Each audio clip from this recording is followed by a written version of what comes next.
Subscriber. अरे यार, makeup remove धावपळचा आनंद आणि तुमची साथ. चला सुरू करूया वैष्णवी ब्लॉग. सो आता झाली माझी गुड मॉर्निंग. सो आज काय असं स्पेशल डेली गोष्टी आहेत म्हणून मी ब्लॉग शूट कर. आज आहे माझा डेली रुटीनचाच ब्लॉग आणि बघू संध्याकाळी कुठे बाहेर जायचा प्लॅन ठरतोय का. सो त्याच्यानंतर ठरवूया. आणि सेकंड थिंग अशी की गाईज आपले होत आहेत 100 सबस्क्रायबर, म्हणजे 95. आय नो की 100 म्हणजे खूप मोठा आकडा नाही आहे, बट ठीक आहे ना यार, छोटे छोटेच आहेत. It's okay. हा तिसरा ब्लॉग आहे, शिकते मी पण ब्लॉगिंग, बट इट्स ओके. थोडे तर थोडे नो प्रॉब्लेम, पण 100 आहे माझ्यासाठी मोठी गोष्ट. सो सेलिब्रेट करू, पण कधी होतं ते I don't know. I am waiting for 5 subscriber. So guys आता मी करते माझं शूट. सो ही आहे माझी साडी, दिस इज मी. माझा लुक कसा वाटतं आणि ही साडी कशी वाटते माझ्या गाय. आज काहीतरी समथिंग डिफरंट केलं होतं. हे आत्ता झालं माझं शूट कम्प्लीट. सो आजचा लूक हा मला कमेंटमध्ये सांगा. आणि माझ्या ज्या काही रील्स असतील त्या अपलोड झालेल्या असतील त्या तुम्ही इंस्टाग्रामला बघायला विसरू नका. आणि ह्या मेकअपचं जर तुम्हाला ट्युटोरियल बघायचं असेल तर मला कमेंटमध्ये सांगा. मी हेअरचं ट्युटोरियल पण तुम्हाला शेअर करेल, बिकॉज हा मेकअप थोडासा डिफरंट आहे. आणि मी विसरलेली नाही आहे, मला माझी मेकअप जर्नी आत्तापर्यंत माझी पहिली ब्रायडल ऑर्डर कशी भेटली, काय एक्सपिरियन्स होता हे मला तुमच्यासोबत शेअर करायचं आहे. सो मला असं वाटतं की त्याच्यासाठी मला निवांत वेळ काढावा लागेल. बट बघू, जर ह्या म्हणजे आता जर मला टाईम भेटला ना तर मी ह्या ब्लॉगमध्येच तुम्हाला शेअर करेल. आयदर मी नेक्स्ट ब्लॉगमध्ये पण सांगेल. बघूया आपलं कसं होतं ते. आणि आजचं मेकअप मला नक्की कमेंटमध्ये सांगा. पुसूशी वाटत नाही हा मेकअप, पुसावा लागेल. सो पहिली गोष्ट मला मेकअपची आहे की मला 2018-19मध्ये मला ॲक्टिंग सुरू करायची होती. सो मी ॲक्टिंगच्या क्लाससाठी मला असं झालं की 1 पॅरेंट असल्यामुळं एवढं पॉसिबल नव्हतं की इतके पैसे जमा करणं. 5000 त्या टायमिंगला ॲक्टिंग फी, म्हणजे ॲक्टिंगच्या कोर्ससाठी फी होती. सो आम्ही गेलो पहिला दिवस की काय कसं आहे, एक्सपिरियन्स केला, बट नाही जमलं. फायनान्शियली नव्हतं आम्ही त्यावेळेस स्टेबल. सेकंड असं आलं की ठीक आहे, ॲक्टिंग नाही तर हे आवडते, स्वतःला रेडी करायला आवडते, स्वतःला पॅम्पर करायला आवडते, नवीन नवीन स्टायलिंग करायला आवडते. सो आपण मेकअपच्या फील्डमध्ये जाऊया. जे चौकशी केली, बट त्यावेळेस पण प्रॉब्लेम तोच आला कारण की मिडल क्लास. सो त्यावेळेस पण पैशाचाच प्रॉब्लेम आला. मी काय कोर्स केला नाही, सहज म्हणजे आपली नॉर्मल लाईफ मी जगत होती. किती दिवस ना हे, किती दिवस म्हणजे आपण आपल्या मर्जीचं काहीच करत नाही आहे. काहीच कोर्स करायचा होता त्यावेळेस पण आम्ही फायनान्शियल एवढं नव्हतो, म्हणजे नाही, झिरोच समजायला काय हरकत नाही. कुठून पैसे जमा केले, काय खूप गोंधळ केला. त्याच्यानंतर हा कोर्स कुठे करायचा. सो खूप सर्च केल्यानंतर एक अकॅडमी ठरवली, तिथे करूया. मी केला कोर्स, कंप्लीट केला. एज्युकेशन छान होतं, एक्सपिरियन्स छान होता, खूप सुंदर होतं. सो खूप गोष्टी अशा होत्या की अरे यार हे पण असतं, ते पण असतं, ते पण असतं. म्हणजे इन शॉर्ट जसं आपण एज्युकेशन घेतो 1ली ते 10वी किंवा 1ली ते 4थी, ज्युनियर KG, म्हणजे खूप बेसिक गोष्टी असतात जे आपल्याला वाटते हे काय. बट इतक्या इन डिटेल त्या क्लासमध्ये होत्या. करणं ठीक आहे, पण त्याच्या मागची थेअरी किती डेंजर आहे. ओ माय गॉड, डोकं पूर्ण हँग व्हायचं. त्याच्यानंतर एक मेन, मला हेअरस्टाईल करायला, एक तर ऑलरेडी मला माझी ग्रॅज्युएशन होईपर्यंत माझी आई माझी वेणी घालत होती, ही मला वेणीसुद्धा घालता येत नव्हती. आणि त्याच्यात मी आता कोणत्या हेअरस्टाईल करते. इतकी प्रॅक्टिस करावी लागते, इतकी प्रॅक्टिस करावी लागते ना. करायचे ना त्यांना पूर्ण 100% त्याच्यात द्यावं लागेल, म्हणजे दिवस रात्र प्रॅक्टिस कंटिन्यू करावं लागेल. सो त्याच्यावर मी क्लास केला फुल टाईम. मी ह्याच्यामध्ये पहिली माझी ऑर्डर होती समथिंग डिसेंबरमध्ये. सप्टेंबर-ऑक्टोबरमध्ये माझा क्लास कंप्लीट झाला. त्याच्यामध्ये ना फक्त प्रॅक्टिस, कारण की माझा जो स्टाईलवर होता, कारण की मेकअप कसं असं पॅशनेटली करू शकतो आपण. मेकअपमध्ये म्हणजे मला असं वाटतं जेन्युइनली, म्हणजे माझं मत आहे की मेकअपमध्ये कसं आपल्याला इंटरेस्ट असतो, त्यामुळे हेअरस्टाईलमध्ये इंटरेस्ट नसतो, बोरिंग असतं. मला हेअरस्टाईल पर्सनली करायला कंटाळा येतो. पेक्षा पण जास्त जोर हेअरस्टाईलसाठी दिला. म्हणजे अजूनही हेअरस्टाईलवरच फोकस आहे. 3 महिने तर मी प्रॅक्टिसवरच होते, मला काय ऑर्डर वगैरे नव्हती. त्यानंतर माझी रिसेंट माझी पहिली ऑर्डर. सो पहिल्यांदा फोन आला, कन्फ्युजन, कारण की 3 महिने फक्त प्रॅक्टिस केली, बाकी तर माहीत नाही आपल्याला म्हणजे ऑब्व्हियसली क्लासमध्ये शिकवताना आपल्याला सर्व शिकवलं जातं, बट रिॲलिटी ती रिॲलिटी असते. त्यांच्यासोबत कॉन्व्हर्सेशन कसं करायचं, त्यांना पटवून कसं द्यायचं की तुम्हीच करू शकता, मीच त्या कामासाठी परफेक्ट आहे, हे परफेक्शन दाखवणं खूपच. आत्ता खूप सारे ऑप्शन्स मिळाले, त्याच एरियामध्ये भरपूर मेकअप आर्टिस्ट आहे. सो कन्व्हिन्स करणं माझ्यासाठी खूप म्हणजे हॅट्स ऑफ. पहिली तर मी खूप खुश होते जेन्युइनली.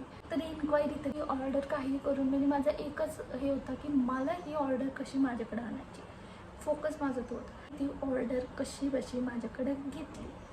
बट प्रॉब्लेम हा झाला, त्या क्लासमध्ये सांगितलेलं असं ही अमाऊंट तुम्ही पे करू घ्या त्यांच्याकडनं. कमी अमाऊंटमध्ये ते काम करायला म्हणतात की बापरे बाप. बोलले की फर्स्ट ऑर्डर आहे, ठीक आहे, बट मी माझा लॉस करून नाही घेतले. मी जेन्युइनली जे आहे ते ना सांगितले, म्हणून मी माझा लॉस तर नाही झाला, फक्त मी 10% फक्त कमी केले. पण त्याच्यात पण त्यांना असं होतं की हां ठीक आहे, मला तुझे व्हिडिओ बघून, मला तुझे फोटो बघून मला वाटतंय की तू करू शकते माझा मेकअप. सो मग ते पहिली ऑर्डर होती, म्हणजे ज्या दिवशी ऑर्डरला जायचं होतं. टेन्शन, हा 4-5 सायडर होते मला, तर एकटीला जायचं आहे, एवढ्या जणांचा मेकअप कसा उरकेल, कसा करायचा, वॉटेवर. आणि त्या माझ्याकडं व्हिडिओ नाही आहे माझ्याकडं, बिकॉज मला ते काम चांगलं करायचं होतं. ती व्यक्ती माझ्यासाठी इम्पॉर्टंट, मला व्हिडिओ काढणं पण इम्पॉर्टंट आहे, बट आहे ना मला ते काम परफेक्टली त्यांना द्यायचं होतं, कारण की त्यांच्यावर ट्रस्ट ठेवला आहे बस. माझा फोकस फक्त तेवढा होता. तर मी त्याच्यात काम केलं, त्यांना आवडलं, पण सगळं डन झालं. मी घरी आले, मी पैसे घेतले नाही, मी ॲडव्हान्स घेतला होता, मी पैसे नाही घेतले. घरी आल्यानंतर नक्की कॅश मला मिळाली नाही. हा भाग झाला. आता मेकअप ऑर्डर कशी मिळाली, तो सेकंड ब्रायडल ऑर्डर मला माझी ओळख होती. सो ओळखीने मला मिळाली होती. सो त्याच्यात मला कन्व्हिन्स करायचं काही एवढा लोड आला ना, म्हणजे मला आता एवढं काम केलं ना, तर त्याच्यावर एक्सपिरियन्स आला होता की किती टाईम देतात आपल्याला, किती फास्ट आपल्याला हात चालवायला लागतो, किती पटपट डोकं चालवावं लागतं की हे झालं की ते समोरच्याला कन्व्हिन्स करायचं असतं, कारण की ते म्हणत असतं की हा नको, ते नको, ते नको. त्यांना पण कन्व्हिन्स करायचं असतं की हे तुम्हाला सूट करेल, तुम्ही ह्याच्यामुळेच तुमचा लुक इनहॅन्स होईल वगैरे वगैरे वॉटेवर. सो मला ते एक कॉन्फिडन्स होता. आणि सेकंड थिंग अशी होती की ते ओळखीचे होते, त्यामुळे मला काय एवढं एफर्ट्सच लागले नाही की करा किंवा घ्याच माझ्याकडनंच करून घ्या वॉटेवर. आणि मी माझी ब्रायडल म्हणजे पहिली ऑर्डर मला परवडेल ह्याच रेंजमध्ये घेतली. पहिली असल्यामुळे त्यांना नव्हतं माहिती की माझी पहिली आहे, बट पहिली असल्यामुळे ना ब्रायडल म्हणून खूप असा प्रेशर होता. टाईम मॅनेजमेंट, टाईम खूप लिमिटेड दिला होता. त्यांनी मला ह्या मेकअपसाठी फक्त आणि फक्त अर्धा तास दिला होता. त्याच्यात ती माझ्याकडं हळदीने पूर्ण भरून आली होती. त्या अर्ध्या तासामध्ये माझ्याकडे अजूनही फोटो आहे, मला शोधावं लागेल, मी नक्की शेअर करेन. त्यांनी मला 30 मिनिट्स दिले होते, 45 मिनिट्सला मी तिला रेडी करून पाठवत होतो. शी इज व्हेरी हॅप्पी पर्सन, म्हणजे इतकी खुश होती ती. माझी एक फ्रेंड होती, त्याच्यामुळं तू वाह थांबा तुला दाखवते, सुंदर आहे. पण मी दार उघडलं तर ते जाईल, तर मग मी त्याच्यातून दाखवते. बघा किती सुंदर आहे, त्याचा ग्रीन कलर आहे. तर मग ते तिकडच्या साईडला हे झालं आहे ना, तर इकडच्या साईडला टर्न झालं ना, तो ग्रीन कलर किती पॉप आउट होतोय. ओ माय गॉड, गेले.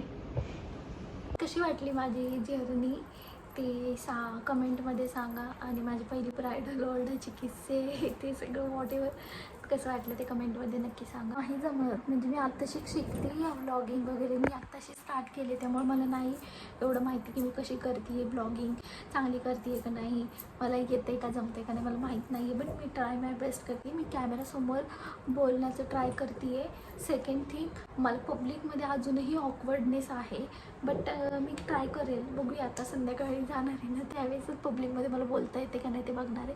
कारण की ह्याच्या आधी 2 व्लॉग केलेत, ते मी एक तरी पब्लिकमध्ये थोडासा केला होता, आणि दुसरा व्लॉग आहे तो मी घरातच शूट केला होता, म्हणजे माझी जर्नी. आणि भेटूया थोड्या वेळाने. सो आता मी चाललेलो आहे घरला. This is me and this is my outfit.